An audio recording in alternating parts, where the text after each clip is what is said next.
soul and body, mind and spirit. Perfect Jesus, come and fill. Bread of heaven, feed my spirit. Purest manna, satisfy.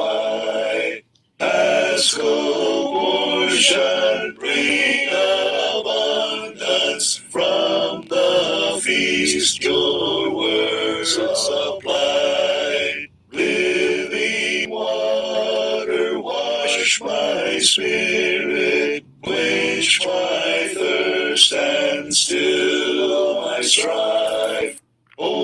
Overwhelm me, drown in mercy, raise me to eternal life. King of kingdoms, rule my spirit. Prince of heaven, bind my soul. Lord of lightning, I surrender. Give my will to your control. Humblest servant, bend my spirit. Son of suffering, grant me pain. Teach my need the soil of service. Lift my heart to love again. Shoot of Jesse, search my growing. Branch of David, nourish till. Graft me in and set me bearing fruit and flower by your will. Soul and body, mind and spirit, empty now, await your will. I've no other satisfaction. Perfect Jesus, come and fill. Dying with Jesus, by death reckoned mine. Living with Jesus, a new life divine. Looking to Jesus, till glory doth shine. Moment by moment, O Lord, I am thine. Moment by moment, I'm kept in his love. Moment by moment, I fly from above. Looking to Jesus, till glory doth shine. Moment by moment, O Lord, I am thine. Never a trial that he is not there. Never a burden that he doth not bear. Never a sorrow that he doth not share. Moment by moment, I'm under his care. Moment by moment, I'm kept in his love. Moment by moment, I fly from above. Looking to Jesus, till glory doth shine. Moment by moment, O Lord, I am thine. Never a heartache and never a groan. Never a teardrop and never a moan. Never a danger but there on the throne.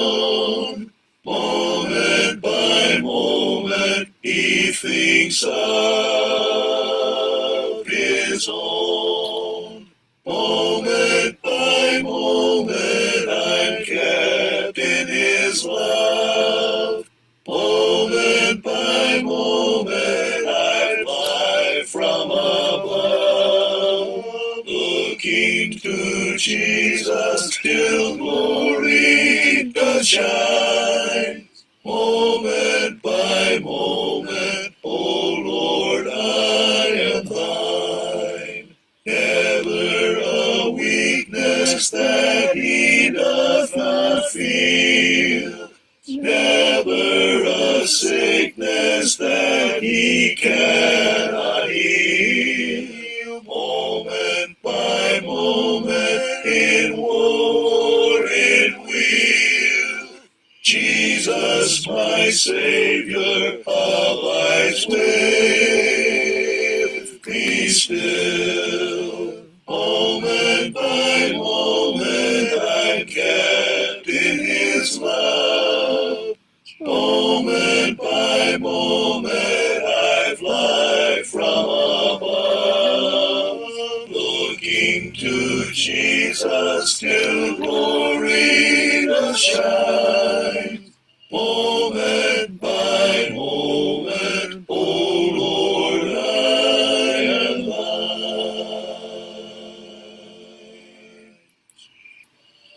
Lord, help me lift my heart to Thee. Lord, raise my eyes that I may see beyond this mount and vale of tears, far above all these clouds and fears. Lord, I surrender all to Thee. Gladly Thy servant I will be. Grant me, O Lord, a home above in that sweet paradise of love. Lord, help me yield my life to Thee. Lord, break my will that I may be fully committed to Thy ways, serving gladly throughout my days.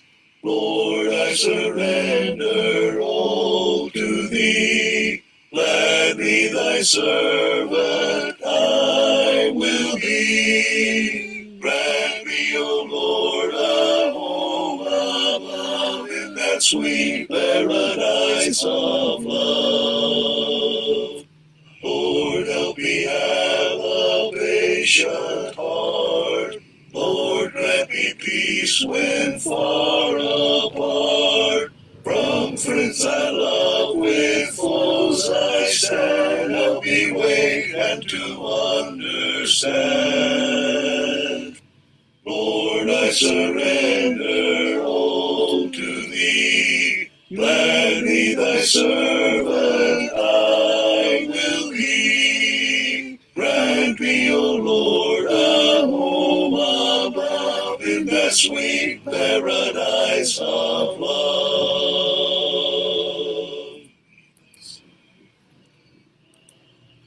Magandang gabi mga kapatid. Tulad po ng ating nabanggit kagabi, tayo po magkakaroon po ng pag-aaral din po sa gabing ito. Webis po ng gabi, nag-iba po ating scheduled.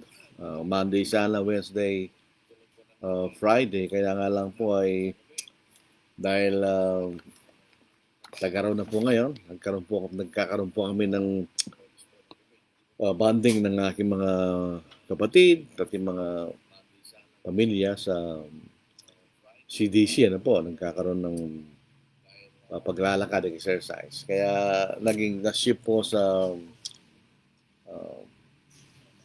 Martes, Miyerkules, at Huwebes. Pag hindi po tayo matutuloy sa ating schedule, atin naman po sinasabi sa ating Facebook, basta nakantabay lang po kayo doon para maipakita natin ang schedule po natin. So, binabati natin ang ating mga kaigsuonan. Maayong gabi sa inyong tanan, mga igsuon. At ang ating mga kakabsat na imbag nga rabii, kada kayo amin kakabsat. Sa ating po mga kapatid sa may Pangasinan, mga Pangasinense, masanto siya labi, edge kayo namin. sa ating po mga katugangan dyan sa may Bicol region, Diyos marahay na banggi sa Indugabos. Sa ating mga kabugtuan, kang Kristo dyan sa may Samar, Leyte, maupay nga gabi, kabugtuan ko ang Kristo. At sa amin po, galing po sa amin nga na may pabig kaya ko nga. Pinuntahan po natin ang ating paksa sa gabing ito. Yung original po nating paksa, yung obligation of the local church to itself and to its preacher. Ito po inaiaral na po sa dalawang beses na po, dyan sa may casual meeting dun sa Santa Ana, Pampanga noong February 28. At naulit po sa Llanera, Nueva Ecija noong Saturday, March 14 o March 15, 14 po yata. Gawa po nga po nabanggit na po natin, hindi natuloy po yung unang speaker sa di maiwasang kadahilanan. So tayo po ang pumalit, fill-in. Yan din po ang ating itinuro. Ang ating pong pinalit na paksa ay patungkol po sa Old Testament. Ano po? Minsan, pagka tayo po ay nakikipag-aral sa mga Seventh-day Adventist, sinasabi natin na yung Old Testament, hindi na po ayan ang ating kautusan. Totoo po yun. Wala na po tayo sa ilalim ng kautusan ni Moises o under the Old Testament. Dito po sa 1 Corinthians chapter 9, dito po sa verse 21, to those who are without law, us without law, not being without law toward God, but under the law toward Christ, that I might win those who are without law. Ibig sabihin, yung sinasabing without law, ito po yung mga Gentiles. Wala po silang, hindi technically, meron silang batas. Dahil kung wala po silang batas, ay wala silang pagkakasala. Pero sila nagkasala sa Diyos. So by necessary inference, meron silang batas. Kaya lang, wala silang nakasulat na batas. Katulad po ng mga Hudyo, na meron silang written law. So yung mga Gentiles, meron silang unwritten law. At ang mga Hudyo, meron silang written law. So yung without law, yun po yung mga Gentiles. Bagamat wala na po tayo sa ilalim ng kautusan ni Moises, pero yung mga naisulat sa Old Testament, meron pa rin pakinabang sa atin. Maliban pa dun sa mga propesiya na natupad sa ating Panginoon, ay meron din po yung mga aral na mga bagay na nangyari sa Old Testament. So Romans 15 verse 4 ang ating mababasa. Itong ating mababasa. For whatever things were written before were written for our learning, that we through the patience and comfort of the Scriptures might have hope. In other words, pag nakikita natin yung mga halimbawa ng mga tapat na mga tao sa Old Testament, katulad na sinasabi sa Hebrews chapter 11, nagkakaroon tayo ng kalakasan ng kalooban ng gumaya sa kanila, na sila'y sumunod at sila po'y pinuri ng Diyos. At na meron din po yung mga halimbawa ng mga taong sumuway sa Diyos at tinurusahan ng Diyos. So yun po yung nagbibigay sa atin ng babala na hindi natin maaaring gawin yun. Isa sa mga paunahing karakter sa Old Testament ay si Noah. Yung kanyang pananampalataya sa panahon ay pambihira, mga kapatid. Tayo po ay hindi katulad ni Noah, na hindi naman masyadong kakaunti ang mga matuwid sa Diyos. Pero sa panahon ni Noah, napakasama ng sanglibutan. At si Noah, kasama ng kanyang sangbahayan, sila lamang ang matuwid sa harapan ng Diyos. Basahin po natin. Dito po sa Genesis chapter 6 verse 5 hanggang dito sa verse 13. Nakita ng Panginoon na napakasama na ng tao sa lupa at ang bawat haka ng mga pag-iisip ng kanyang puso ay palagi na lamang masama. So yun po sinasabing paglalarawan po sa panahon ni Noah, na yung mga tao po ay napakasama kanya. Bawat haka ng pag-iisip ng kanyang puso ay palagi na lamang masama. Nalungkot ang Panginoon na kanyang nilalang ang tao sa lupa at nalumbay ang kanyang puso. Minsan, iniisip natin kung nagkamali ang Panginoon sa paglalang sa tao. Hindi siya nagkamali. Ang nagkamali yung tao. Yung tao ang nagkasala, hindi ang ating Panginoon. Sa verse 7, kaya sinabi ng Panginoon, lilipulin ko ang tao na aking nilalang sa ibabaw ng lupa. Ang tao, hayop, ang mga gumagapang, at ang mga ibon sa impapawid, sapagkat ako'y nalulungkot na nilalang ko sila. Kung papasinin po natin, may mga bagay na hindi kasama. May mga nilalang ang Diyos hindi kasama. Siyempre, yung mga nakatira sa tubig, mga isda, ay hindi sila mamamatay sa baha. Sila'y mabubuhay, di ba? Ang mamamatay sa baha ay yung nasa lupa at nasa himpapawid. Yung nasa lupa ay mga hayop at sa mga ibon sa himpapawid. Siyempre, kung wala na po silang dadapuan ng mga halaman, sila po yung mamamatay. Kaya kapag sinusunog po ang gubat, nawawala ng habitat yung mga ibon, sila namamatay. So, yun po ang sinasabing mamamatay kanya. Ang tao, hayop, ang mga gumagapang, at ang mga ibon sa impapawid, sapagkat ako'y nalulungkot na nilalang ko sila. Subalit si Noah ay nakatagpo ng biyaya sa paningin ng Panginoon. Ito ang mga lahi ni Noah. Si Noah ay lalaking matuwid at walang kapintasan noong kapanahunan niya. Si Noah ay lumakad ng kasama ng Diyos. Hindi naman po naglalakad ng Diyos, yung ba? Pag sinabing naglalakad kasama ng Diyos, ang ibig sabihin siya naglalakad na sumusunod sa kalooban ng Diyos. Parang yung pong sa Matthew chapter 28, na pangako po ng Panginoon na kasama niya ang kanyang mga apostol hanggang sa katapusan ng sanglibutan. Ay wala naman ang Panginoon. Hindi nila literal na kasama ang Panginoon.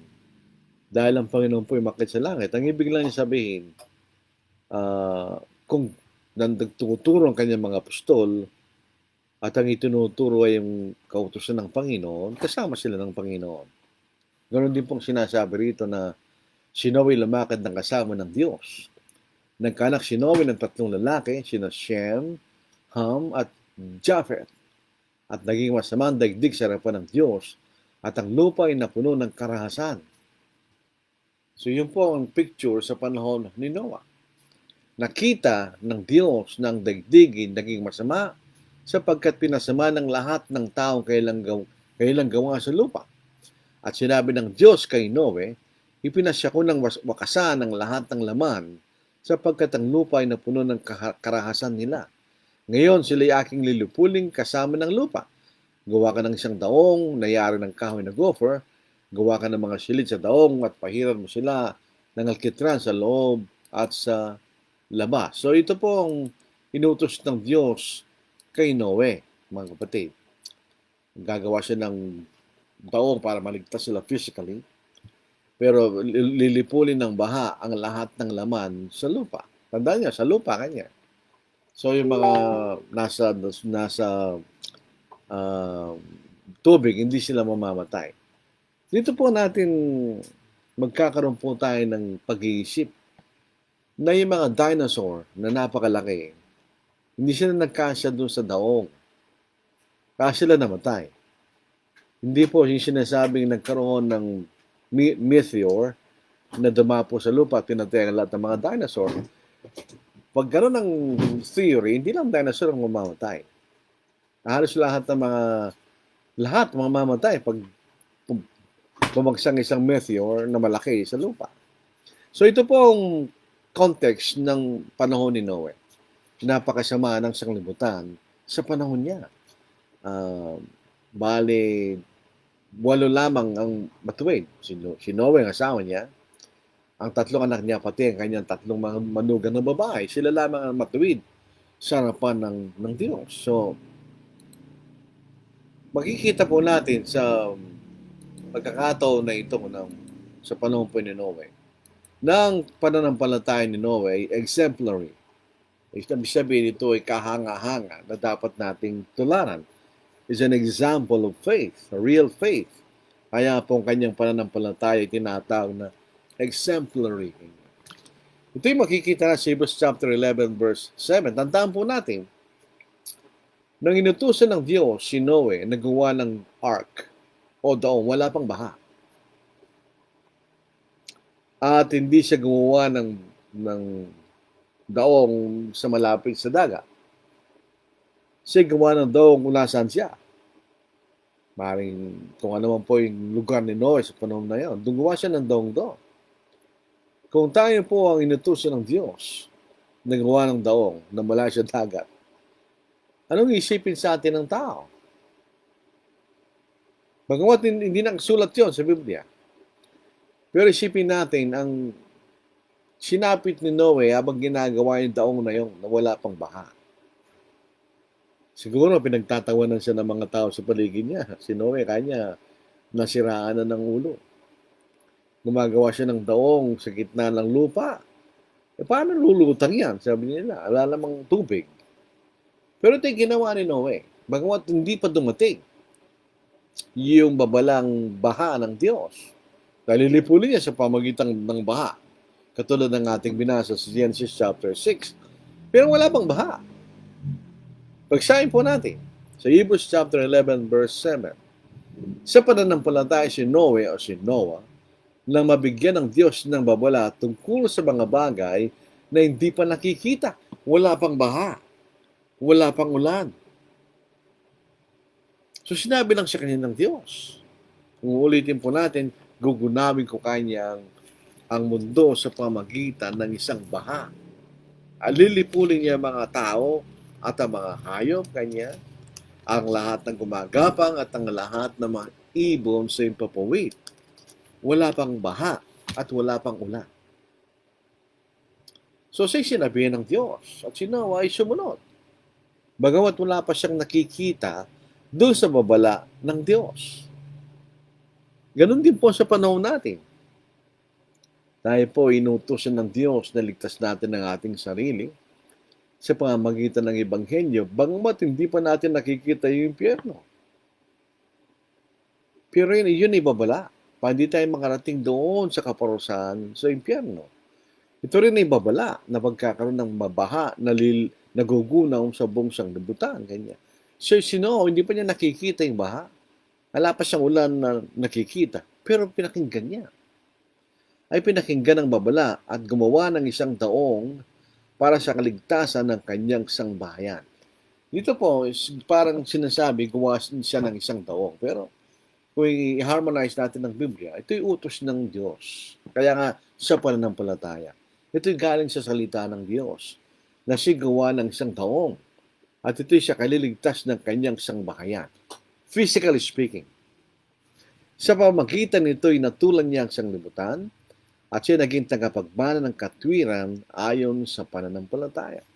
Bakit niya natulan ng sanglibutan? Dahil pinatunayan niya na siya'y tama at siya'y mali. Habang ginagawa ni Noah yung daong, hindi lang siya gumagawa ng daong. Siya rin po ay nangangaral. Ipinapangaral niya yung babala ng Diyos ng isang baha na lilipol sa buong sanglibutan, pero hindi sila nakinig. Hindi po tayo nagtataka sa ganung klaseng reaksyon ng mga tao. Dahil ang tao po ay hindi nagbabago. Katulad pa rin natin ng karamihan ng mga tao sa panahon natin ngayon, ang mga tao sa panahon ni Noe. Dito po sa 2 Peter chapter 2 verse 5. Basahin po natin. And did not spare the ancient world, but saved Noah, one of 8 people, a preacher of righteousness, bringing in the flood on the world of the ungodly. So, sinangalan ng katwiran. So, tinuturo niya yung katwiran ng Diyos na kailangan sila magsisi sa paggugunawin ng Diyos ang sanglibutan sa pamamagitan ng baha. Unfortunately, wala lang naman ang nakinig. Yung majority ng mga tao sa panahon na yon, hindi natin alam ang bilang, sila po ay dinakinig at therefore sila po ay napahamak. Yung salitang Noah, very interestingly, yung po mga pangalan sa Old Testament, meron silang specific na meaning na nagbibigay ng kahalagaan sa kanila. Dito po sa Genesis chapter 5 verse 28. Ito yung genealogy ni Noah. Nabuhay si Lamech ng 182 taon at nagkaanak ng isang lalaki. At tinawag niya ang kanyang pangalan na Noe or Noah, na sinabi ito ang magbibigay sa atin ng ginhawa mula sa ating gawa at sa pagpapagod ng ating mga kamay dahil sa lupang isinumpa ng Panginoon. Ito po,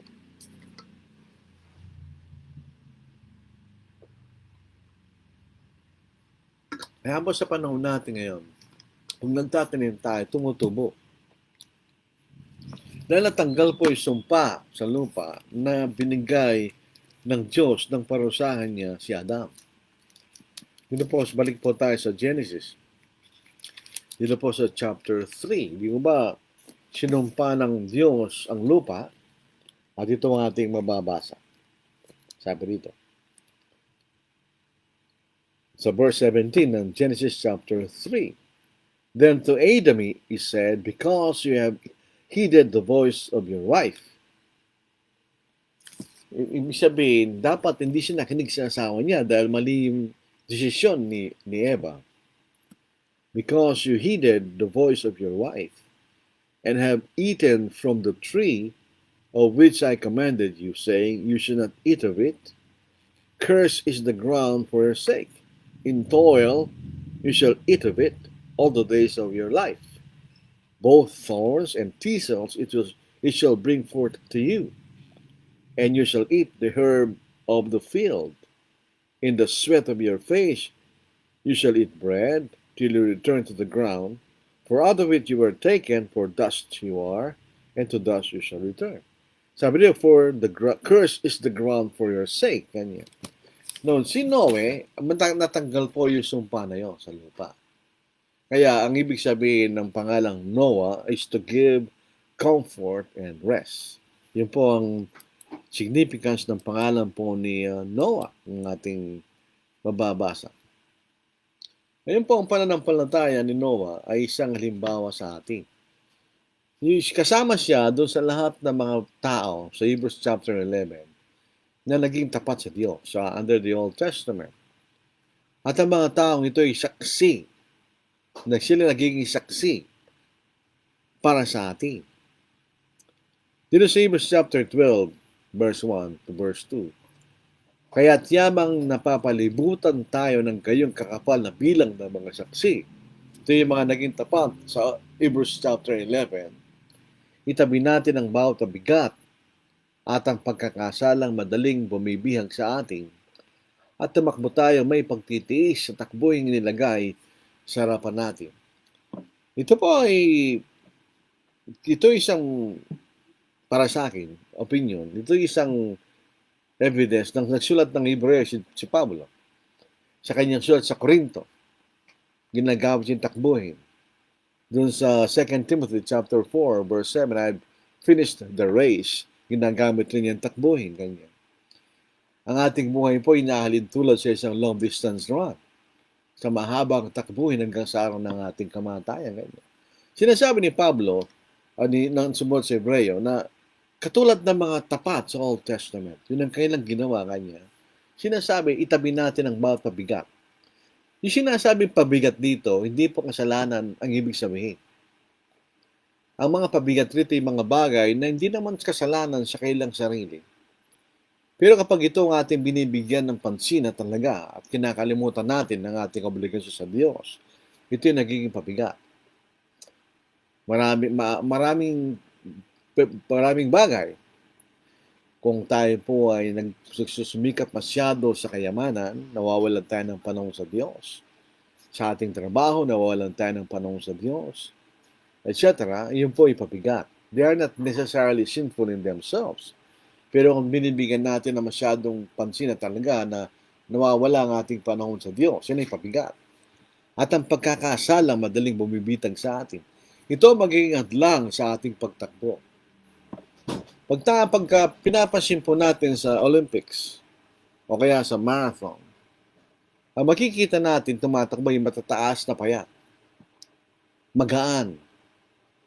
Kailangan mo ng gaan para magkaroon ka ng resistance o resistensya para matapos mo yung takbuhin. Pag tayo tumatakbo ng short distance run, kailangan mo ng yung arangkada, ay kailangan mo ng malaking katawan. Malakas ng katawan. Pero kung ito'y takbuhin, kailangan magaan ka. Kaya palagi nananalo sa 10,000 meter na puro mga Afrikanong payat, na taga-Afrika.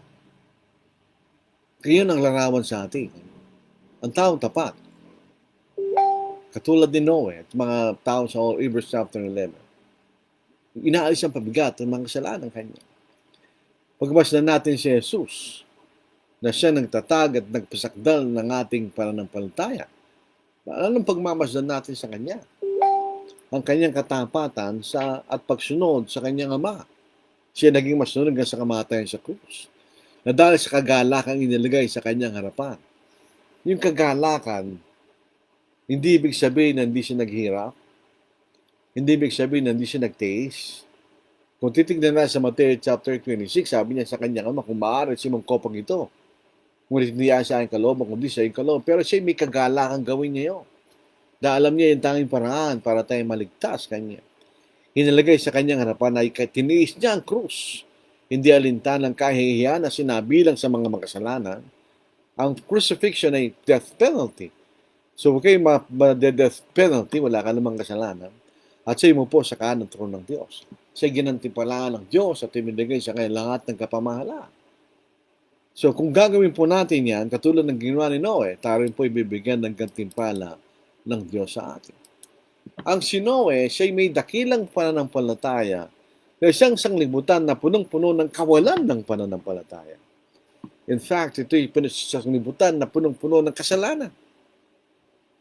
Dito sa Genesis chapter 6 verse 5, nakita ng Panginoon na napakasama na ng tao sa lupa.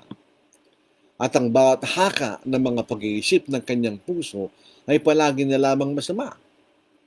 Nalungkot ng Panginoon na kanyang nilalang ang tao sa lupa at talumbay ang kanyang puso. Verse 11, at naging masama ang daigdig sa harapan ng Diyos at ang lupa ay napuno ng karahasan. Nakita ng Diyos ang daigdig ay naging masama sapagkat pinasama ng lahat ng taong kailang magawa. Pero si Noah ay lumakad na kasama niyang Diyos. Siya'y nakatagpo ng biyaya sa harapan ng Diyos. So siya po'y nabuhay sa isang pamanataya, sa isang sanglibutan na punong-puno ng kawalan ng pananampalataya, punong-puno ng kasalanan. Kung pupunta tayo sa ating kalagay sa Philippians chapter 2 verse, pareho rin tayo. Tignan po natin sa Pilipos chapter 2 verse 1. Sabi, chapter 2 verse 15. Upang kayo maging walang sala at walang malay, katulad ni Noah, mga anak ng Diyos na walang dungis, sa gitna ng isang saling lahing liko at masama. Anong pagkakaiba sa panahon ni Noah, di ba? Na sa gitna niya lumiwanag kayong tulad na mangilaw sa sanglibutan, na nangahawakan sa salita ng buhay upang may ikapagpuri ako sa araw ni Kristo na hindi ako tumakbo ng walang kabulungan, yung nagpagalman ng walang kabulan. Tandaan po natin si Pablo ang nagtatag sa iglesia sa Pilipos. Siya'y nangaral doon. So, sabi rito, sana maligtas kayo para hindi ako naging walang kabuluhan ang aking pagpagal sa gitna ninyo kanya. So, ano ang pagkakapareho natin kay Noah? Tayo po ay inutusan ni Pablo na tayo magkaroon ng pananampalataya sa ating Panginoon, na tayo walang sala at walang malay. Innocent. Tayo po ay gusto nating mamuhay sa ganung kalagayan kanya, sa gitna ng isang saling lahing liko at masama. Kung sino ay lumiwanag sa panahon niya, sapagkat siya lamang matuwid, sa gitna ng likong lahi rin na masama, tayo rin po sa panahon natin ngayon, tayo rin ang lilaw sa libutan, sa gitna ng isang lahing liko at masama kanya. So, meron tayong parallel kay Noe. Pero, sa tandaan po natin, si Noe nakatagpo ng biyaya sa panangin ng Panginoon. Hindi pwedeng excuse natin kaya hindi tayo nagiging tapat sa Diyos sapagkat tayo napapalibutan ng kasamaan at kasalanan. Si Noah po ay napapaligiran ng kasamaan at kasalanan Pero nakatagpo pa rin siya ng biyaya sa paningin ng Panginoon. Siya naging tapat. Sa 2 Timothy chapter 2 verse 1, kaya't ikaw, anak ko, si Timothy, maging malakas ka sa biyayang na kay Kristo Jesus kanya. Tayo rin po ay magiging malakas sa biyaya na kay Kristo. Tayo makakatagpo ng biyaya kung tayo magiging tapat, katulad din Noe. Nakasumpong siya ng biyaya. In other words, pinatawad siya ng Diyos, kaya siya naligtas. Hindi siya naligtas dahil siya matuwid na walang pagkakasala. Si Noe nagkasala. Sinalasing. At dahil sa kanyang pagkalasing, siya sa kanyang mga anak ay nakakita ng kanyang kahubaran na isang kasalanan. Pero siya rin ay pinatakot ng Diyos. Sa biyaya, nakatagpo siya ng biyaya. Ngayon din tayo. Sa malaking malakas sa biyaya na kay Kristo Jesus. Nang biyayang yan ay nagpapatuwid sa atin dahil pinatatawad tayo ng Diyos sa ating mga pagkakasala. Kung tayo lalakad na may pananampalataya sa Diyos. So parang po tayo kay Noe. Si Noe po ay may dakilang pananampalataya. Siya naging tagapangaral ng katwiran sa gitna ng isang lahing matigas ang ulo at pasaway at di naniniwala sa Diyos. Kaya siya nga sabi ko sa inyo, nang si Noah ay gumagawa ng taong marahil sa isang bundok, mataas na lupa, maaaring ang tingin sa kanya ng mga tao, si Noah po ay meron ng problema sa utak kanya. Bakit siya gumagawa ng taong sa gitna ng bundok, ng lupa, wala namang baha? Pero at the same time, na ginagawa niya yung daong dahil ito po yung ginawa sa 120 years, ay nagkangaral din siya sa mga tao na sila magsisi sa kanilang mga pagkakasala at maaaring maliligtas na sila ng Diyos o maaaring hindi na itutuloy ng Diyos yung pagpaparusa ng isang libutan kung magbabago sila. Katulad ng lugar ng Nineveh. Nung pumunta si Jonah at sila'y nagsisi, hindi na itinuloy ng Diyos ang kasamaan na binabalak niya sa Nineveh. So, pero hindi sila nagdi. Pero siya pa rin ang nangaral ng katwiran. In other words, hindi excuse kay Noe, hindi po sila nakikinig. Bakit pa tayo mangangaral sa mga taong ito? Na hindi sila nakikinig. At sila yung pasumahin, tigas ang ulo. Nangaral pa rin siya. Dito po sa pangalang Pedro, chapter 2, verse 5. At kung paanong ang matandang daigdig ay hindi niya pinatawad, bagaman niligtas si Noe na tagapangaral ng katwiran, kasama ng 7 iba pa, noong daigdig ng masasamang tao ay dinalahan ng baha. Siya'y tagapangaral ng katwiran. So siya'y nangaral. Hindi siya pwedeng tawagin tagapangaral ng katwiran, kundi siya nangaral. Katulad ng hindi tayo pwede sabihin tayo mangangaral, hindi man tayo nangangaral. Katulad isang doktor na hindi nanggagamot, hindi doktor yun, di ba? Pero siya tagapangaral ng katwiran. So in other words, nangaral siya. Sa panahon, bago dinalhan ng Diyos ang baha, ang sanglibutan sa panahon ni Noah. Siya nangaral sa mga bagay na hindi pa nakikita. Katulad rin natin pag tayo nangangaral ng Ebanghelyo. Tayo nangangaral ng mga bagay hindi pa natin nakikita. Hindi pa natin nakikita gantimpala sa langit. Hindi pa natin nakikita kaparusahan sa impyerno. Dito sa Genesis chapter 6 verse 17, ako'y magpapadagsa ng baha ng tubig sa ibabaw ng lupa upang lipulin ang lahat ng laman na may hininga ng buhay sa ilalim ng langit. Ang lahat na nasa lupa ay mamamatay. Kaya baha. Nung pong nagkaroon ng lahar noong 1991, meron pong malaking piggery sa daan patungo sa Bamban, pagitan ng Bamban at Mabalacat. Nung dinaan ng lahar, nawala yung piggery na yun. At ang mga baboy nagsipangalan sa ilog. Kinuha ng mga tao. Bisa kinain pa. So, ganoon din ang nangyari sa kanila. Na lahat ng laman ay namatay. Ang lahat ng nasa lupa ay mamamatay. Ganyan. So, siya'y nangaral sa mga bagay di pa nakikita. Yun din ang ating ipinapangaral. Tayo nangangaral ng mga bagay na hindi pa nakikita sa panahon natin ngayon. Dito sa unang Korinto, chapter 2, verse 7 hanggang verse 9, yun din naman ang sinasabi ni Apostle Paul. Kundi nagsasalita kami tungkol sa karunungan ng Diyos nahiwaga at inilihim na itinalaga ng Diyos bago pa ang mga panahon para sa ikalululhati natin. Walang sino man sa mga pinuno ng sanglibutang ito ang nakaunawa nito, sapagkat kung naunawaan nila, hindi sana nila pinako sa krus ang Panginoon ng kalalatihan. Subalit gaya na nasusulat, ang mga bagay na hindi nakita ng mata at hindi narinig ng tenga at di pumasok sa puso ng tao ay ang mga bagay na inihanda ng Diyos para sa kanila na nagmamahal sa Kanya. So tayo rin ay nangangaral ng mga bagay di pa natin nakikita. Nasabi rito, ang mga bagay na hindi nakita ng mata, hindi narinig ng tenga, at di pumasok sa puso ng tao, ay mga bagay na nihanda ng Diyos para sa Kanya na nagmamahal sa Kanya. Eh, tinutukoy dito yung langit. Di pa natin nakita yun. Pero pinapangaral natin. Isang bagay hindi pa natin nakita. Isang bagay na sinasampalatayan lang natin ay di totoo. Pero ito yung gatimpal naghihintay sa atin sa langit, isang bagay hindi pa natin nakikita kanya. Siya'y nangaral patungkol sa matuwid na pamumuhay. Dahil siya po ay atang sangbahayan po niya. Sa Genesis chapter 6 verse 8 verse 9, subalit si Noe ay nakatagpo ng biyaya sa paningin ng Panginoon. Ito ang mga lahi ni Noe. Si Noe ay lalaking matuwid at walang kapintasan nung kapanahunan niya. Si Noe ay lumakad na kasama ng Diyos. Siya'y matuwid. Siya'y lumakad na kasama ng Diyos. Ang ibig sabihin, siya'y lumakad ayon sa kalooban ng Diyos. Kapag tayo lumalakad sa kalooban, tayo kasama ng Diyos.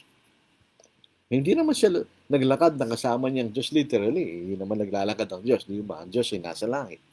So, paano siya lalakad na kasama niya? Paano lumakad si Noe na kasama ng Diyos? Ang ibig sabihin, siya'y lumakad ayon sa kalooban ng Diyos. Yun ang ibig sabihin po noon. So, siya nangaral tungkol sa matuwid na pamumuhay. Ganon din sa Bagong Tipan. Sa Titus chapter 2 verse 1, verse 11 hanggang verse 12, sapagkat nagpakita ang biyaya ng Diyos na nagdadala ng kaligtasan sa lahat ng tao. Pero sabi ng iba, ang biyayang ito ay walang kondisyon. Pag tinanggap mo siya, once saved, always saved, hindi po totoo yun. Meron siyang kondisyon. Anong tinuturo sa atin ng biyaya na yun nagdadala ng kaligtasan sa lahat ng tao? Nagtuturo sa atin na matapos itakwil ang kasamaan at ang mga makamundong pagnanasa, ay dapat tayong mamuhay ng may katinoan, matuwid at banal sa kasalukuyang panahon. Na sinabing itakwil ang kasama at makamundong pagnanasa, tayo nabautismohan. Nagsisi tayo. Naiwanan na po natin yun. Dapat tayo mamuhay na may katinoan. Dito po, hindi naman po tayo judgmental. Ano po? Pero maraming tao nabubuhay siya na walang katinoan. Ginagawa niya ng mga bagay na nilang masama. Ang mga bagay hindi magtutulot sa kanilang mabuti. Isang mas gandang halimbawa, pag bumibili ka ng sigarilyo, ako po hindi po naninigarilyo, hindi rin po naninigarilyo kahit kailan. Pag kayo bumili ka ng sigarilyo, nandoon yung karamalduman ng sakit na dulo ng sigarilyo. Na ang purpose ng pamahalaan ay mabuksan ng iyong katinuan at tuminto ka naman ng garilyo. Yan, naninigarilyo pa rin sila.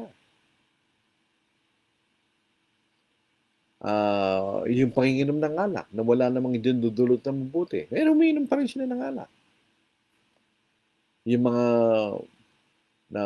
pangkikapit, pangalo niya, yung may mga bagay na hindi naman maganda. Pero ginagawa pa rin ng tao. Matuwid. Ibig sabihin, sumusunod tayo sa tama, sa katatwiran ng Diyos. At banal. Ang ibig sabihin ng banal, holy, you are separated from sin.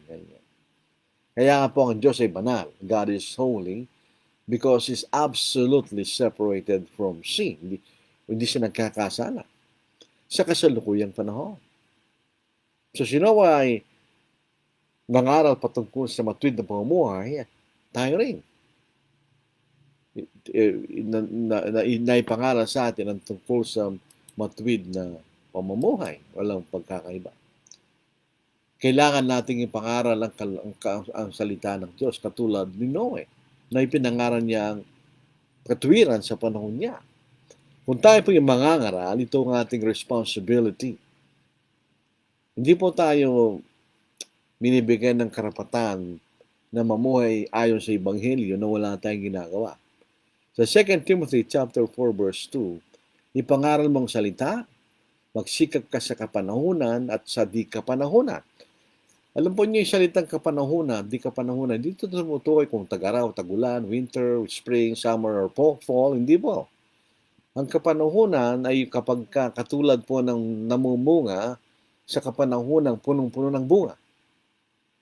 Sa di kapanahunan, walang bunga. In other words, yung kapanahunan, kapag kayo mga tao ay gusto makinig, mangaral ka. Sa di kapanahunan, pagka mga tao ay makinig, mangaral ka pa rin. Magtuwid ka, manaway ka, mangaral ka na may buong pagtsatsaga at pagtuturo kanya. Kaya nga po yung mga ngaral, hindi po sila sikat na tao. Because nagko-correct sila ng mga taong sanok minsan nagkakamali. So Hebrews chapter 5 verse 13 hanggang verse 14. Sapagkat bawat tumatanggap ng gatas ay walang alam sa salita ng katwiran, palibasa isa siyang sanggol. Ito po ay hindi po literal. Yung bagong Kristiyano ay inilalarawan bilang sanggol na ang kaya niyang kainin ay gatas. Pagbago pa lang tayo sa pananampalataya, hindi pa natin maunawaan yung malalalim na bahagi ng ating pananampalataya. Kundi mang simpleng bagay pa lamang na panimula ng araw. Kaya kung ikay sanggol, hindi ka pabihasa sa salita ng Diyos. Ngunit ang kung tayo po may sanggol, hindi natin pinakakain kagad ng kanin, mamamatay yung sanggol. Hindi pa handa yung kanyang digestive system para tunawin niya yung kanin. Handa pa lang ang kanyang tiyan sa gatas. Unti-unti nating ini-introduce yung solid food hanggang sa maging katulad na natin siya na kumakain ng solid food. So yung solid food sa verse 14, ngunit ang pagkaing matigas ay para sa mga nasa tunggulang na dahil sa pagsasagawa ay nasanay ang kailang mga pandama na makilalang magkakaiba ng mabuti at masama. Alam niyo, pagka natutunan na po natin ang isang bagay, minsan hindi na natin alam yung rules. Pero pagka nakita natin, nadinig natin ito hindi tama. Ako po ay marami sa atin nag-aaral nag-aaral po tayo sa eskwelahan. Tinuruan tayo ng English grammar, di ba? Tinuruan tayo ng rules, subject, predicate, dapat magkaroon siya ng agreement. Subject, predicate, agreement. Meron mga preposition, etc. Tinuruan tayo ng rules. So, pag natuto tayo ng rules, matuto tayo ng tamang pagsusulat, tamang pagsasalita. Pag nakabasa tayo ng maling grammar, mali itong amo, pero hindi mo na alam yung rules. Nasanay na ang iyong pagdinig at mata sa tamang palatuntunan ng grammar. Ganon din po sa pananampalataya. Pag nagbabasa tayo, nakikinig sa salita ng Diyos, marami din natin memorize yung book, chapter, and verse. Pero pag narinig natin isang mangaral na nangangaral ng isang maling mali yung aral na yun natin. Pag nakita na isang kapatid na namumuhay hindi alam, mali ang pamumuhay ng kapatid na ito alam natin, nasanay na tayo sa tamang pananampalataya, sa ating pakikinig at sa ating paggawa kanya. So, kailangan natin ipangasalita ang Diyos. Kinailangan ni Noah ng isang dakilang pananampalataya para magawa niya yung daong. Napakalaki po ng daong, ng ark. Ito po ay 450 feet ang haba, 75 feet ang luwang, at 45 feet ang taas. Malaki po yun. So ito pang utos ng Diyos sa kanya. Sa Genesis chapter 6 verse 14 hanggang verse 16. Gawa ka ng isang daong na yari sa kahoy na gopher. Yung pong gopher ay isang uri ng isang pine-wood na matibay sa tubig. Gawa ka ng mga silid sa daong at pahiran mo ito ng alkitran sa loob at labas para waterproofing. Gagawin mo ito sa ganitong paraan. Ang haba ng sasakyan ay 300 siko, 300 feet, times 1.5. Dahil 1 cubit is 1.5 feet. So, naging 450 feet. Ang luwang o width ay 50 siko. So, times 1.5, yun ay 75 feet. At ang taas ay 30 siko kanya. So 45 feet. Gagawa ka ng isang bintana sa sakyan at tapusin mo ito ng isang siko sa dakong itaas. Ilalagay mo ang pintuan ng sakyan sa kanyang tagiliran. Gagawin mo ito na may una, ikalawa, 3 palapag. So 3 floors po yung daong. Napakalaki ng daong na ito. Hindi ito magagawa sa madaling panahon. So si Noah, kailangan niya lang matanding pananampalataya para magawa niya yung ipinag-uutos sa Diyos ng daong sa kanya. Ginawa niya ang lahat na pinag-uutos ng Diyos sa kanya. Sa Genesis 6:22, gayon ang ginawa ni Noe, ginawa niya ang ayon sa lahat ng inutos sa kanya ng Diyos. Kanya, lahat ng inutos ng Diyos. Dito sa Hebrews 11 verse 7, nasa na natin kanina. Ginawa ni Noah ang pinag-uutos ng Diyos. By faith, kanya. Dito po sa Ecclesiastes 12 verse 13. Ito ang kahulugan ng buhay natin. Walang halagang kayamanan, walang halagang ang katanyagan, walang halagang ating kalusugan, etc. Kung di natin nagawa ito. Ito ang wakas ng bagay, lahat ay narinig. Matakot ka sa Diyos, at sundin mo ang kanyang mangutos sapagkat ito ang buong katungkulan ng tao. Pero dito po sa New King James, tingin ko ito po ang pinakamagandang salin ng talatang ito. Sabi niya, for this is man's all. In other words, yun lamang ang iyong kahalagahan. Pag ginawa mo itong sinasabi na ito ni Solomon sa Ecclesiastes, ano po? At sumulat po rito si Solomon, marahil nung siya'y, may edad na siya. Nakita na niya ang lahat ng mga bagay, kayamanan, katanyagan, kapangyarihan. Sino nga po ay may 1,000 asawa. Kasi lahat ay walang kabuluhan. Walang kabuluhan ng walang kabuluhan. Ano yung may kabuluhan? Ganyan. Yun sa Ecclesiastes 12 verse 13, let us hear the conclusion of the whole matter. Fear God and keep His commandments, for this is man's all. Pagka yung isang tao ay nanliligaw sa isang babae, ikaw ang lahat sa akin. Ay, sabihin, ikaw ang kahulugan ng buhay, ibig sabihin. So, ito yung kahulugan ng buhay natin. Kung gagawin natin, tayo matakot sa Diyos, sumunod sa kanyang utos, yun ang buong kabuluhan ng buhay natin. Sa Hebrews 5:9, tayo po'y maligtas. Yan ang kabuluhan ng buhay natin. At nang maging sakdal, siyang naging pinagmulan ng walang hanggang kaligtasan ng lahat ng mga sumusunod sa Kanya. Ang ating Panginoon ang pinagmumulan ng kaligtasan. Ang ating Panginoon ang pinagmumulan ng lakas sa pamagitan ng Kanyang salita. Dito sa Philippians 4:13, lahat ng mga bagay aking magagawa sa pamagitan niya nagpalakas sa akin. Sa 1 Corinthians chapter 15 verse 10, subalit sa pamagitan ng biyaya ng Diyos, ako ay ako, at ang kanyang biyaya na binigay sa akin ay hindi nawawalan ng kabuluhan. Sa halip ako'y naglingkod na higit kaysa sa kailang lahat. Bagamat hindi ako, kundi ang biyaya ng Diyos na nasa akin. Sumunod lang siya doon sa paluntunto ng biyaya ng Diyos. Kaya ako ay ako, ganyan. So, ginawa ni Noah lahat ng pinag-utos ng Diyos. Kailangan natin gawin ang lahat ng pinag-utos ng Diyos sa atin. Kailangan tayong mamuhay sa bawat araw sa pananampalataya. Dahil hindi natin alam ang naghihintay sa atin sa araw ng bukas o mamaya. Dito sa Hebrews chapter 10 verse 35 hanggang verse 39, hindi tayo umuurong o bumabalik. Hindi tayo nagpapatuloy kanya. Kaya huwag ninyong itakwil ang inyong pagtitiwala na may dakilang gantimpala, sapagkat kailangan ninyo ng pagtitiis upang kapag inyo nagampanan ng kalooban ng Diyos, ay tanggapin ninyo ang pangako. Sapagkat sa sandaling panahon ng siyang dumarating ay darating at hindi maantala. Sure, darating talagang Panginoon.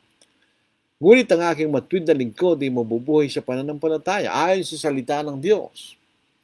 Ngunit kung siya'y tumalikod, ang aking kaluluwa hindi na malulugod sa Kanya. Ngunit tayo hindi kabilang sa mga muurong, kaya sila'y napapahamak, kundi sa kabilang sa may mga pananampalataya, kaya tayo naniligtas. Kaya hindi tayo tumitingin sa ating pinanggalingan, kundi sa ating panginaharap. Sa isang Basilite may nagtanong, para bagang sinisira ng kasabihan na yung sa Pilipos, na sabi ni Pablo, ang aking ginagawa, hindi ko tumitingin sa likuran, kundi sa harapan. Ganyan. Meron tayong kasabihan na hindi marunong lumingon sa kanyang pinanggalingan, na hindi makakatig sa kanyang patutunguhan. Magkaiba yun. Yung ayaw lingunin ni Pablo, yung mga bagay na iniwanan niyang kasalanan. Pero hindi marunong lumingon, ay yung walang utang na loob, ang ibig sabihin. Hindi siya nagpapasalamat sa mga tao tumulong sa kanya. O hindi na niya nauunawa ng pinagmulan niyang kahirapan ng sa yumaman. Yun ang ibig sabihin nun. Hindi sila magkalaban. Sa 1 Corinthians chapter 10, verse 12, verse 13, kaya't ang nag-aakalang siya nakatayo ay mag-ingat na baka siya'y mabuwal. Walang tuksong dumating sa inyo na hindi karaniwan sa tao. Lahat ng ating pagsubok nangyayari sa lahat ng tao yan. Subalit tapat ang Diyos na hindi niya pahintulot na kay tuksohin na higit sa inyo makakaya, kundi kalakip din tukso ay naglalaan ng pag-iwas upang iti inyo makayang tisig. Ito sa pamagitan ng salita ng Diyos. Kung tayo susunod, matitiis po natin. So mag-ingat po tayo, pwede po rin tayong mabuwal at mawala sa biyaya na ipinangako sa atin ng Diyos. Dito po sa Santiago, chapter 1, verse 2, mga kapatid ko, ituring ninyong buong kagalakan kapag kayo nakaharap sa sari-saring pagsubok. Yamang inyo nalalaman ng pagsubok sa inyong pananampalataya ay nagbubunga ng pagtitiis at inyong ngayaan na malubos ng pagtitiis ang gawa nito upang kayo maging sakdal at ganap na walang anumang kakulangan. Ito po ang problema ng modernong panahon. Noong sa panahon namin, dala ng kahirapan, ikaw ay nagtiis. Sa iyong kahirapan na nagdulot sa'yo ng pagtitiis. Kaya natitiis mong lahat ng mga bagay.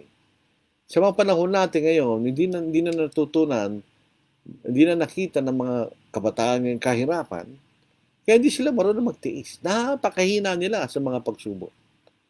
Hindi katulad ng mga taong dumaan sa kahirapan. Natitiis nilang anumang bagay na pagsubok. So, 2 Timothy chapter 2, verse 2, at ang mga bagay na inyong narinig sa akin, sarap na marami saksi ay siya mo rin pagkatiwala sa mga taong tapat na makapagtuturo naman sa iba. Kung gusto natin maging mangaral, number, kailangan maging tapat ka. Pangalawa, kailangan marunong ka magturo. Ang preaching is teaching. Paano ka mangangaral kung hindi ka marunong magturo? Di ba? Pag pipili tayo ng mangaral, number, kailangan tapat. At kailangan marunong siyang magturo. So ito'y paanyaya po sa atin, sa ating pagtatapos. No escape a world of sin and escape sin's corruption and death. Kaya rin natin, you can do also. Kaya rin natin gagawin yun. Dito po sa 1 Peter chapter 3 verse 18, sapagkat si Kristo man ay minsan nagdusa dahil sa mga kasalanan. Ang isang matwid dahil sa mga di matwid upang kayo ay madalan niya sa Diyos. Siya'y pinatay sa laman, ngunit binuhay sa Espiritu.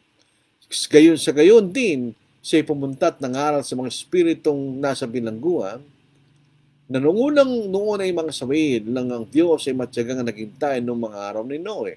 Habang ginagawang doong na roon ay kakaunti sa mga twid ay 8 kaluluwa, ang naligtas sa pamagitan ng tubig. Ito ay isang mahirap na talata. Kailan nagpunta ang Panginoon sa mga espiritu sa bilangguan? Ang akala lang iba, pumunta siya sa Hades at nangaral siya doon at niligtas niya yung mga taong hindi tapat nung sila nabubuhay. Hindi yun ang ibig sabihin.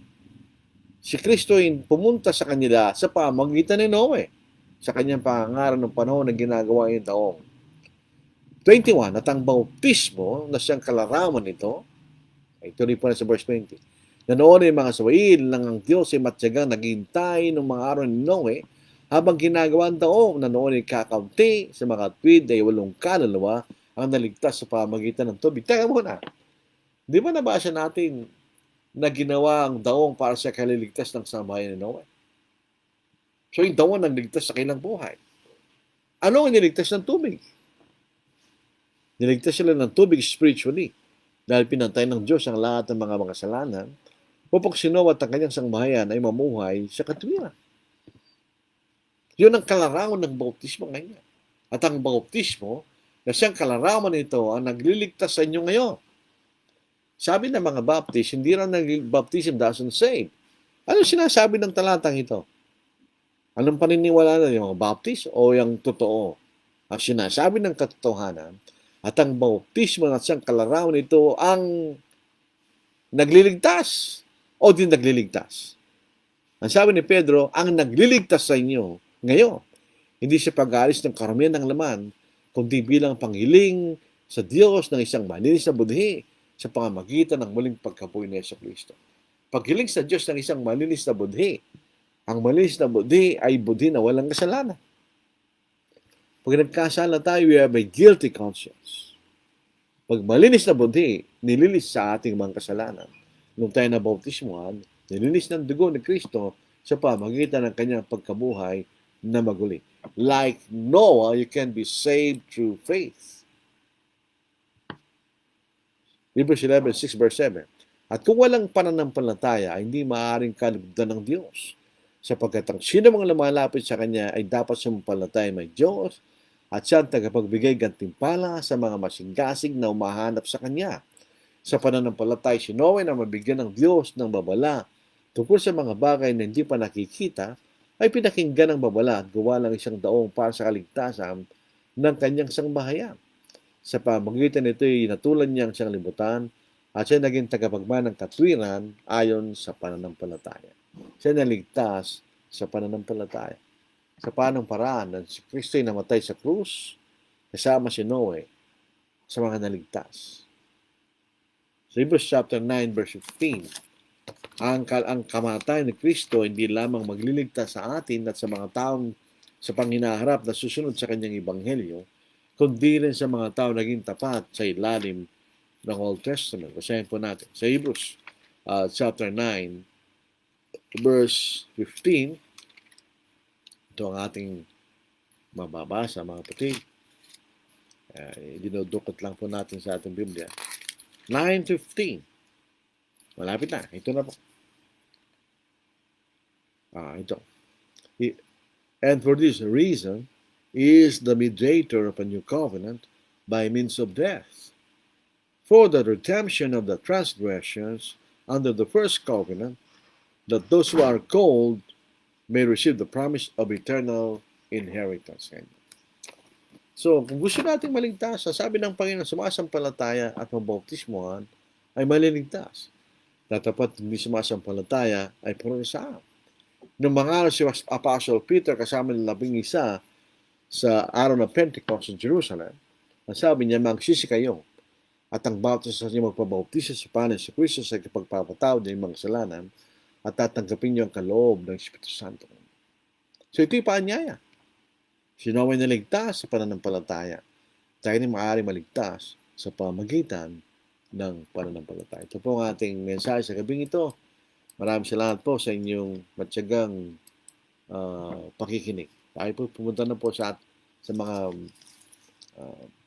comments at mga pagbati. Si John Aki, good evening po. Jan Ocampo, good evening po. Lilia Domingo, good evening everyone. Ibanya Senior Sani, good evening Brother Lord Salungan to all watching from Kamaling, Tarlac. God bless and Godspeed.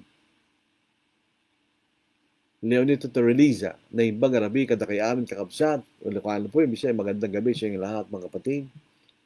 Agosto 12, good evening po.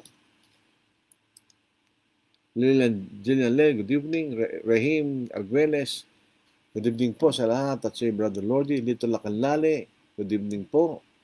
John Bautista, good evening. Lilia Villamin, good evening Brother Lordy and to all listeners. Silvia Esquadra, maayong gabi po Brother Lordy. Ug sa tanang mga kaigsuonan diha kang Kristo. Sabi niya, magandang gabi Brother Lordy at sa lahat mga kapatid na nakay Kristo kanya. Si Nicholas Rowe, less than one half an hour to our study, taking this brief opportunity to hear from you. Thank you Brother Nicholas Rowe. Agosto 12, ito may tanong po dalawa. Panguntahan, ng panahon ni Noe, nabuhay din yung mga dinosaur. Hindi sila nag-survive, hindi kagaya ng buhaya at mga bayawak. Alam po niyo, mga dinosaur totoo dahil mayroong mga fossils. Hindi natin pwedeng itanggi yun. So, kailan sila namatay?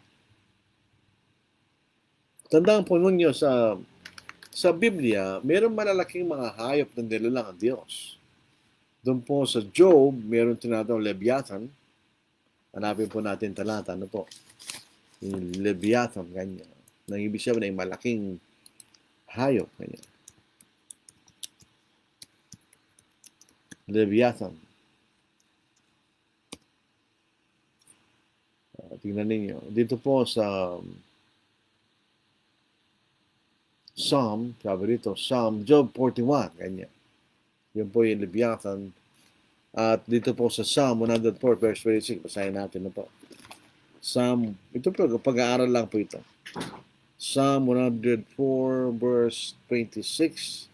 Ito po ang ating mababasa. 104, verse 26. Ito.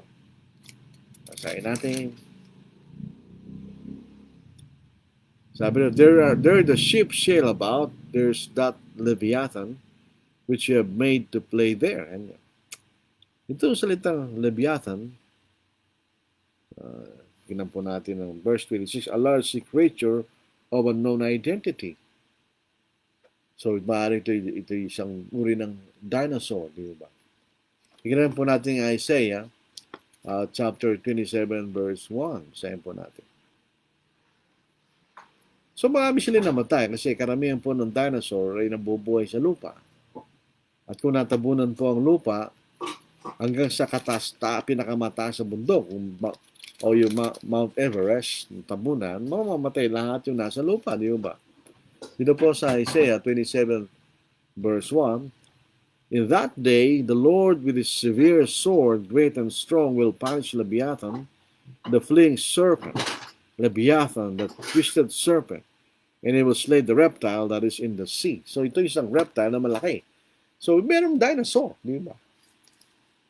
By necessary inference, sila namatay sa panahon na yun dahil nalubog yung sa musang libutan hanggang sa gano'ng kataas. Para maging lalo po tayong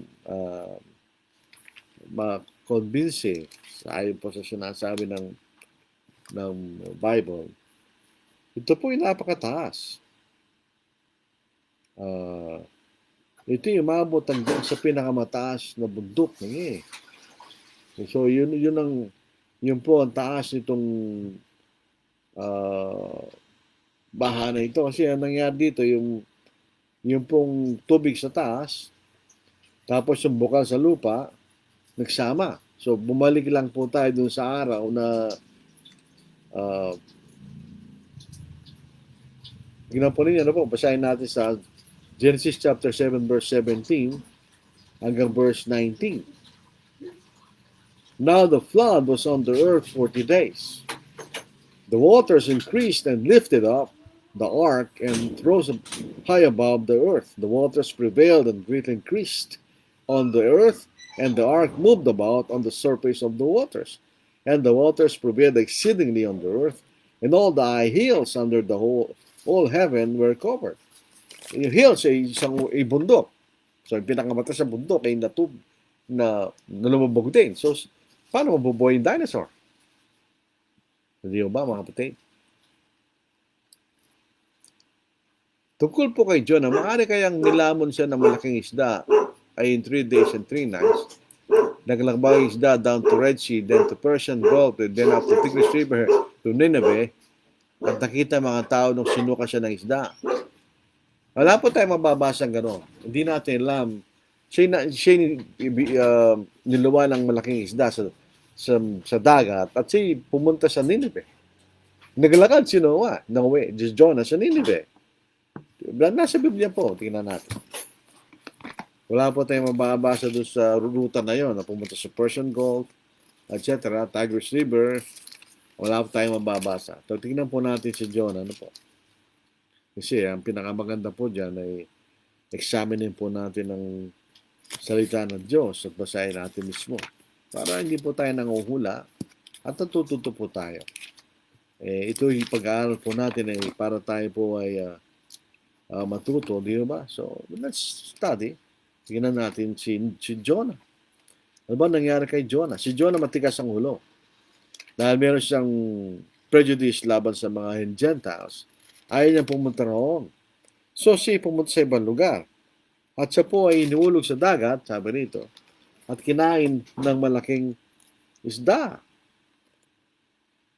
Sa verse 17 ng Jonah chapter 1, Now the Lord had prepared a great fish to swallow Jonah, and Jonah was in the belly of the fish 3 days and 3 nights. Tapos nanalangin si Jonah sa Panginoon. So sa verse 10 ng Jonah chapter 2, So the Lord spoke to the fish and it vomited Jonah onto the dry land. Ganyan. So sinuka lang ng isda yung Jonah at pakarating sa lupa. Ayun lang po mababasa natin sa Biblia. Pero yung pong naglakbay yung isda down to Red Sea, then to Persian Gulf, then to Tigris River, then to Nineveh, hindi wala po tayong evidence doon. So, siyempre, naglakbay siya doon. Patignan natin ng kabuuan. Naglakbay si Jonah patungo sa Nineveh. Pagkatapos siyang parusahan ng Diyos at kainin siya ng malaking isda o nandun sa loob ng tiyan ng malaking isda. Siyempre, sumunod na po si Jonah sa pinag-utos sa kanya ng Panginoon. Si Jonah po ay matigas ang ulo. So, siya ay naglakbay kanya. Sabi dito sa chapter 3 ng Jonah, Now the word of the Lord, pagkatapos siyang isuka ng malaking isda, Now the word of the Lord came to Jonah the second time, saying, Arise, go to Nineveh, that great city, and preach to it the message that I tell you. So silang lakbay doon. So by land siguro. Patungo sa lugar ng Nineveh.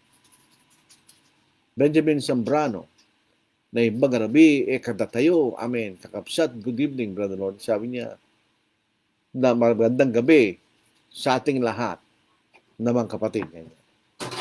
Siya po si Benjamin Zambrano. Para pong pagbati. In our sorrow there is comfort, tears of anguish bring release.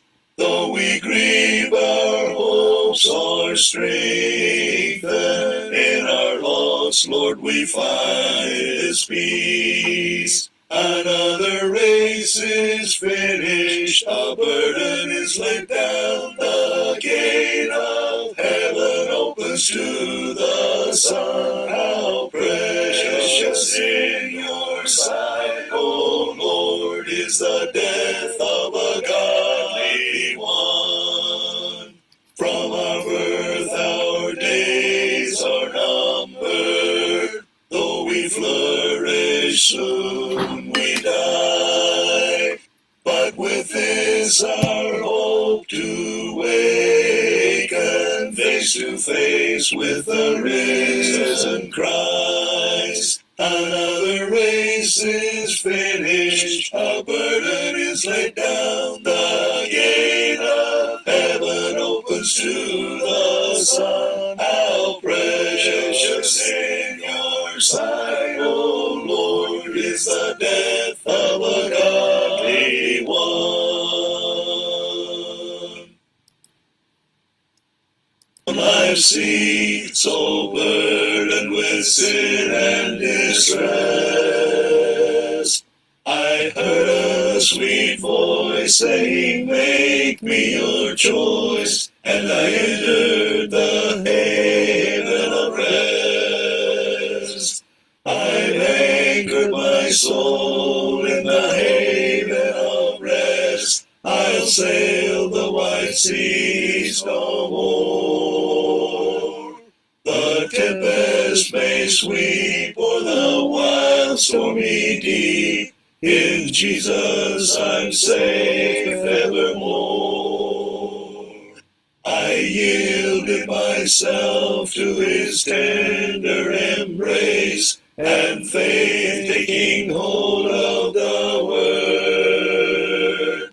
My fetters fell off and I anchored my soul, a haven of rest is my Lord. I've anchored my soul in the haven of rest. I'll sail the wide seas no more.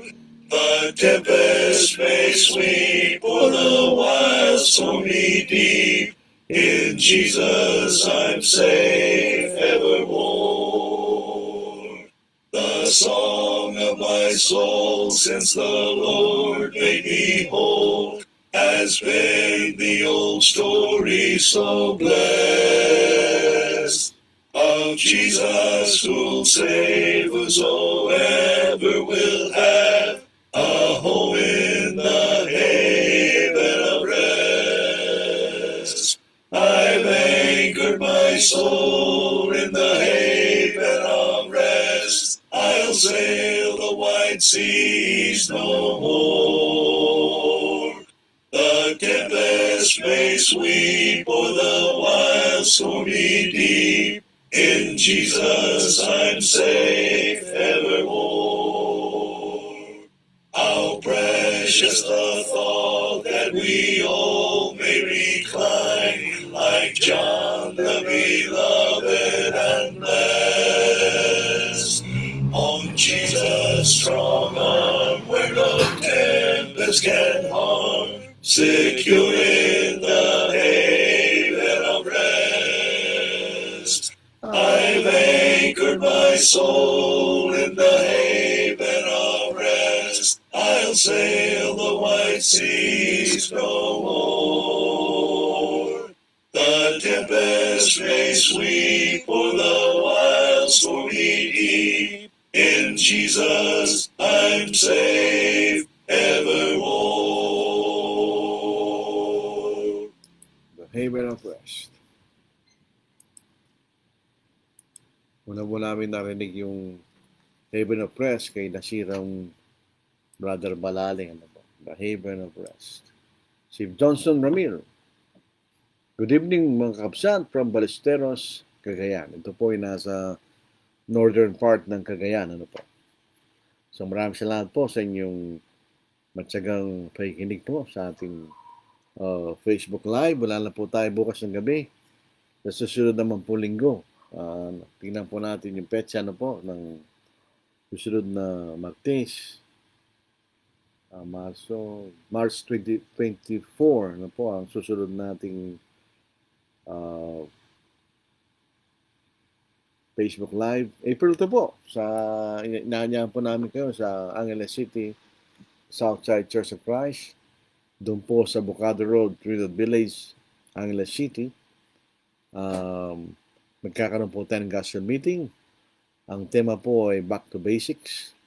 At lima po ang ating magiging mangaral, sino Brother Jun Bautista, God Sent Algaba, si Ron Romero, si Junior Yap, Rodolfo Durdi Yap Jr., at saka si Raniel Aliado. Ang magiging tagapagpahayag po natin ay si Brother Alan Dacoco. Yun po, April 2, ang ating pong gospel meeting. So, kung kayo po ay dadalo, i-PM po nyo ko para malaman po natin ang paghahanda na gagawin natin sa araw na yon, minggil po sa pagkain. Sa pagkain po, hindi natin ginagamit ang church treasury.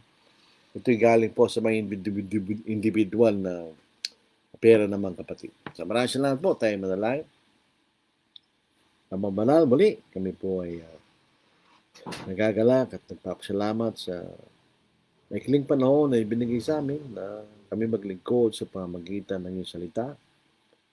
Unawa pong liwanag ng katotohanan ay makatulong po sa amin na makamtan ang kaligtasan na inyong ibinigay sa pamamagitan ng aming Panginoon upang makamtan din po namin sa pagdating niya ang pag-asa ng buhay na walang hanggan. Kasama ka namin sa langit magpakailanman. Nalisin po niyo sa amin ang Diyos ang lahat ng bahid ng kasalanan. Bigyan niyo po kami ang kapakumbabaan ng puso na tanggapin at pagsisiya ng aming mga pagkakamali upang makamtan namin ang gantimpala ng buhay na walang hanggan.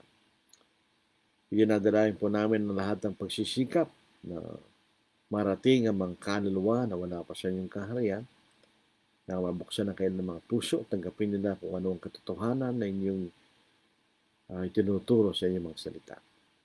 Diyan nadalain po namin ang aming mga namamahala sa pamahalahan na sana magkaroon sila ng karunungan upang magalong pananilangan nararapat sa gitna po ng kasalukuyang krisis na tulad po ng isang digmaan at na may magkaroon po magbalik muli sa kapayapaan ng sanglibutan upang kayo magpatuloy sa paglilingkod, pagpupuri na may buong kapayapaan at kaisa. At ang mga bagay, ingatan po niyo kami sa buong magdamag, O Diyos, at ang mga bagay ito ay aming iningi. Dakilang pangalan ng Kristo. Amen. Maraming salamat po mga kapatid hanggang sa March 23. Ulitin natin, o 24, 23 yata na po. Ang muling nating March 24, ang ating muling Facebook Live, glowing po ng Panginoon. Maraming salamat po. Ingat po tayo. God bless.